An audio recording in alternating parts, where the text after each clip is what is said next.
Welcome to the Motocross Supercross podcast. Podcast.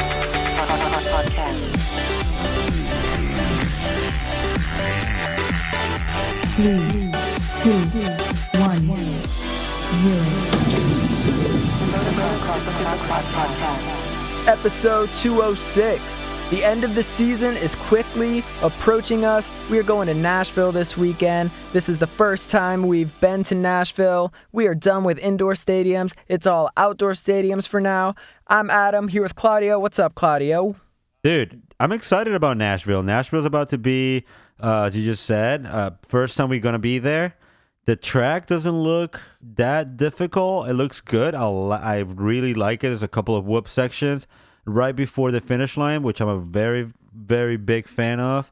And I'm really excited about it. I'm excited about all there's a of them. lot of stuff to talk about for this race. We are back to the East Coast for these 250 guys. The track does look sick. What's even more cool is we're going to be there watching this race, so that's always a plus when you get to see it firsthand and you're not at Daytona and you can actually see the track, so that'll be cool. That's right. Yeah, it's going to be very exciting. We're going to bring you the best, just the best. As I said earlier, we are done with the indoor track. So for the rest of these tracks, the weather could be a factor. And what do you say? We just start with that? Should we start with the weather? Yeah, let me hear the weather because I got some good news for you, some bad news for you, and just some news in general. All right, well, let's talk about this weather and this track, and then let's hit all the news. Dude, the weather looks perfect, actually. Right now it does. Friday for press day, it might be a little chilly, high of 74, low of 54, with a 20% chance of precipitation. Also on Saturday, though, high of 79, low of 62, 10% chance of any kind of rain or whatever. So 56% humidity. I'd say that's pretty much perfect for some Supercross racing. What do you think? That is definitely correct, my friend. You cannot get better than that, and only Nashville can give you that, too. That's right, the Music City, so we'll have to keep an eye out for Justin Hill and Aaron Plessinger and whoever else. The 7 Deuce Deuce, bro. The 7 Deuce Deuce, Colt Nichols, Justin Bogle. They all doing music, I believe, so maybe they'll all meet up and record a country album. And we'll be really badass. But so we have a great weather for this weekend, and that's good because I'm gonna read it and then I'm gonna tell you who it is. See you all at Nashville. With the current situation on my country, it has been impossible to get an extension for my passport. My family and I have tried everything in our power with the help from others and still haven't gotten it. I've made a decision to stay in America and finish what I've started. Sometimes you make some decisions and they work great, and sometimes you make others and they don't work out. I'm very bummed. At the same time, I'm more motivated than ever to finish the Supercross season in a very high note. Thank you to Kissimmee Motorsports for continuing the support. Yes. This is what we called for on this podcast. We want to see Lorenzo out there. If he can't travel right now, he needs to get back out there. So that's great that he's going to be here. I believe he did miss one round of Supercross, so that kind of sucks. Oh, so you know who it is? Lorenzo? It's Obviously. Lorenzo Lacouture, bro. I was supposed to give you the news. Yeah, Lorenzo Lacouture, the friend of the show. You're right. He did miss just one round, which is kind of sucks for him because he could have made some points. But yeah, he was like top 10 in the points. They're really close to it. Exactly, and I'm very excited to see him back, even though it didn't work out for him and the Butt Racing team. They couldn't come up. It was really something that was out of his hands. He will be in town, but somebody else is actually going to take that ride, and it's somebody that I actually talked to you, and we didn't know what it was all about.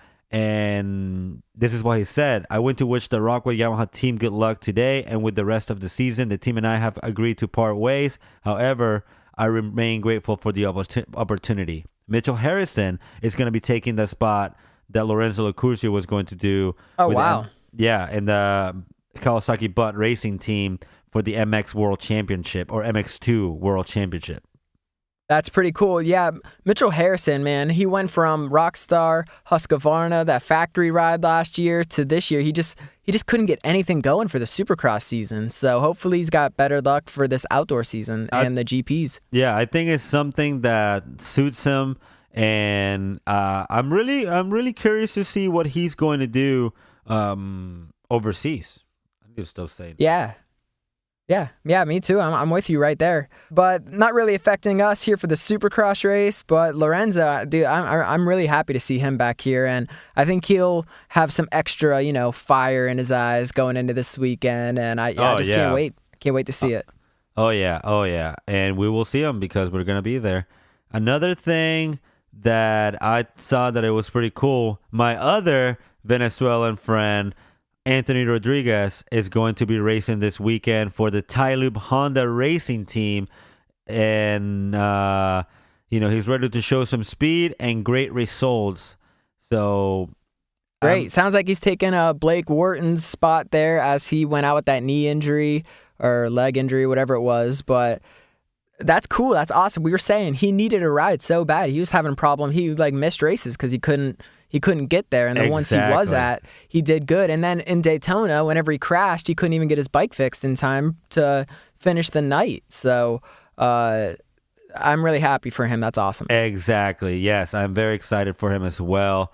Somebody else is excited as we are is going to be Ben LeMay, who stopped riding for the TPJ Racing Team and got out of his contract with them to go riding for the Bullfrog Motorsport, Smart Top, Honda, Spa, the whole thing. He's going to be riding for them for the rest of the season.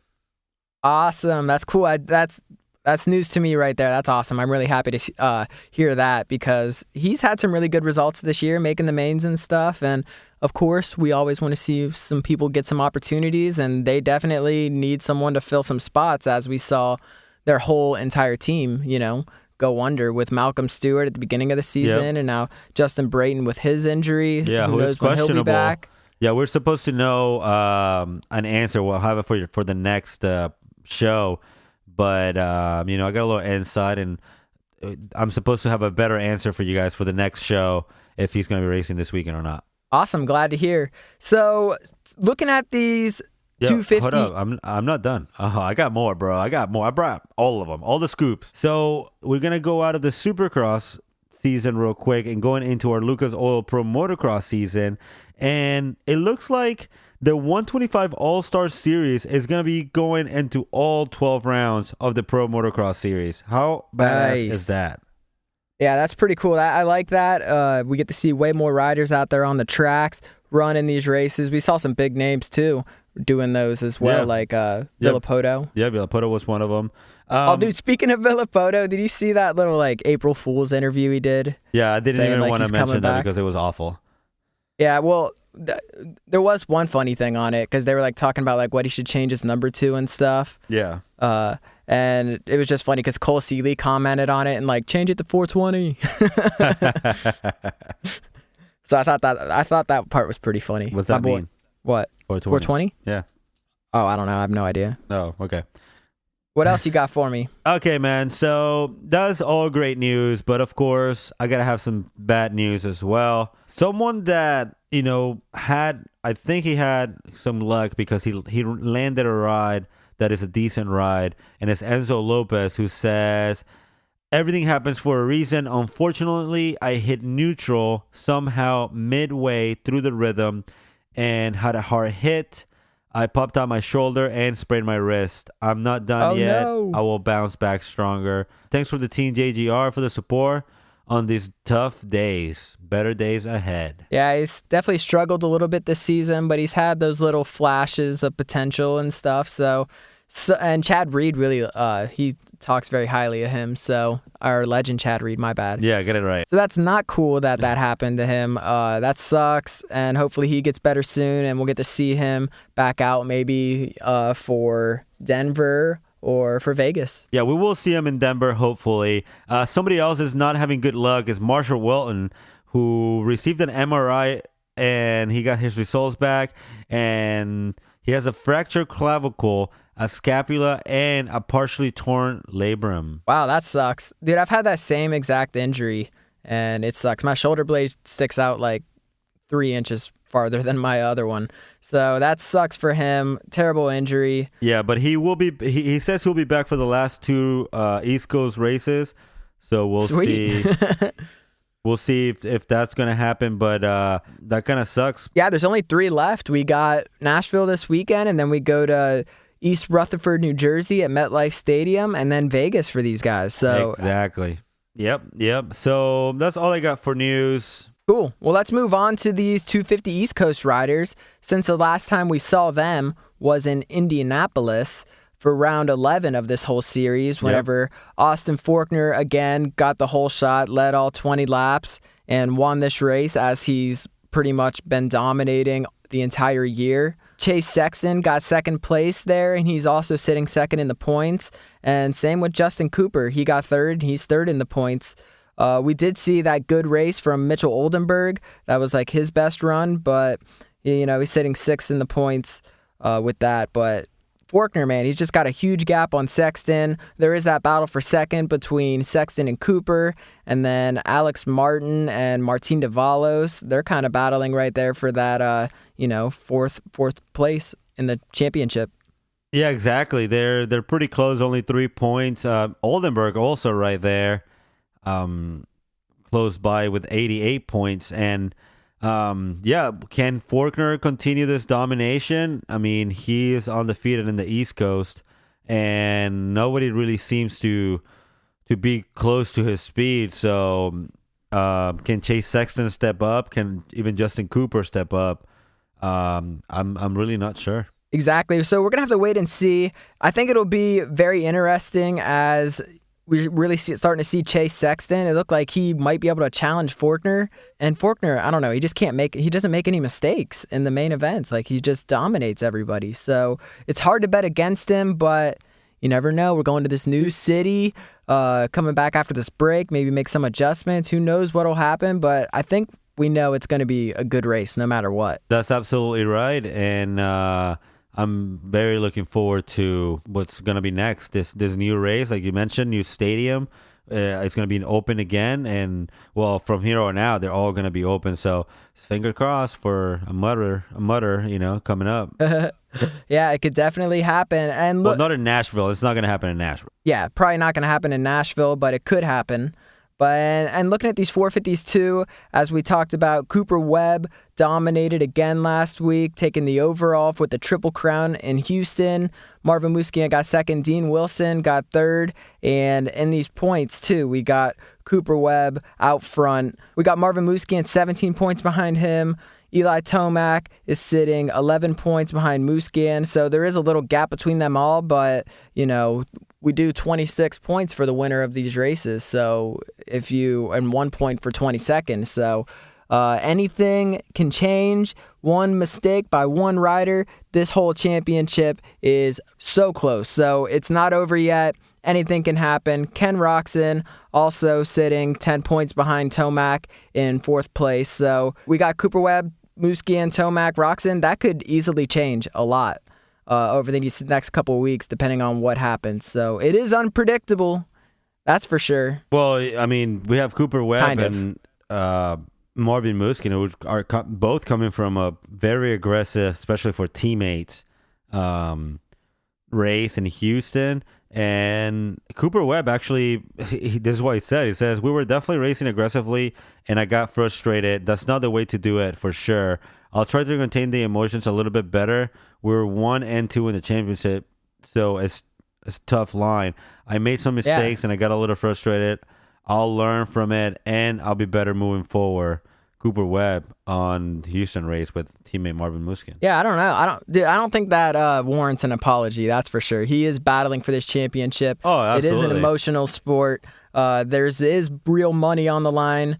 They are teammates, which that's like the only thing that kind of might be an issue, and they train together and stuff. But Marvin, he was battling Cooper Webb just as hard. So I don't really see the need to apologize for that, but it definitely makes things a little spicy going into Nashville.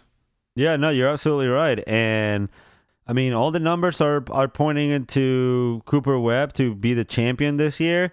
And I really hope that we get a close battle. That's for sure. A close battle, I think, can definitely be expected. Of course, just the way this track looks, it looks pretty busy. It looks crazy. Obviously, we won't know how much it will change before they run it all, but it looks really cool, and I can't wait to just be there, watch it. We got some great seats, so it should be just a great night overall. Definitely. Well, is there anything else that we should add to this short little preview of the Nashville race? I think we got pretty much everything that we needed to cover. Just stay tuned for our next episode where we're going to make our picks, and we're going to be in Nashville, so stay tuned. Yep, follow us at MXSX Podcast.